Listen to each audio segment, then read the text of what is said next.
তাদের জন্য যারা 30 দিন রোজা রেখেছিল, তাদের জন্য যারা 30 দিন রোজা রাখতে তারাবির তাহাজ্জুদ কোরআন তেলাওয়াত আল্লাহর খুশির জন্য আজকে ঈদের দিন পুরস্কার নেবে, জাস্ট শুধুমাত্র তাদের জন্য ঈদ।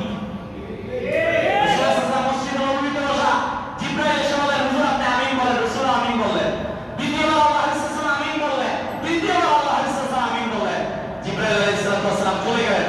সাহাবায়ে কেরামরা বলেন, হুজুর বিষয়টা তো বুঝলাম না, কি বুঝলাম না? ইয়া রাসূলুল্লাহ তিনবার আপনি কেন আমিন বললেন? রাসূলুল্লাহ সাল্লাল্লাহু আলাইহি ওয়াসাল্লাম বলেন, প্রথমবার এই যে সন্তান মা বাবা পেল কিন্তু মা বাবা একটা পথ করতে পারে নাই, জিবরাইল বলেছেন সে ধ্বংস, আমি বলছি আমিন। দ্বিতীয়বার যার সামনে আমার নাম মোবারক মুহাম্মদ বলেন সাল্লাল্লাহু আলাইহি ওয়াসাল্লাম, আমার নাম মোবারক নেওয়ার পর যেই ব্যক্তি দুরূদ শরীফ পড়ে না সে ধ্বংস, আমি বললাম আমিন।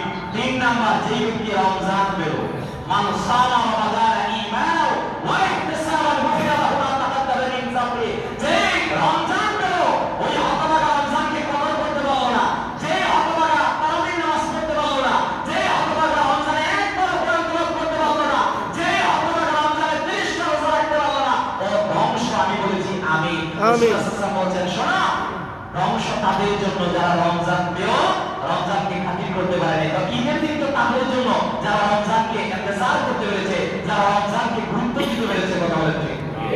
জন্য আমরা আমার রমজানুল কারীমের মধ্যে এই রমজান চলে যাওয়ার পর যখন ঈদের দিন আসবে, ওই ঈদের দিনের মধ্যে আমাদের জন্য যে সুন্নতগুলো আছে, ওই সুন্নতগুলোর মধ্যে এক নাম্বার ঈদের দিনের সুন্নত হচ্ছে আমরা প্রত্যেকেই চেষ্টা করব যাতে রমজানে তাহাজ্জুদ করেছি, ঈদের দিন রাত্রে বেলা তাহাজ্জুদের নামাজ পড়ার জন্য।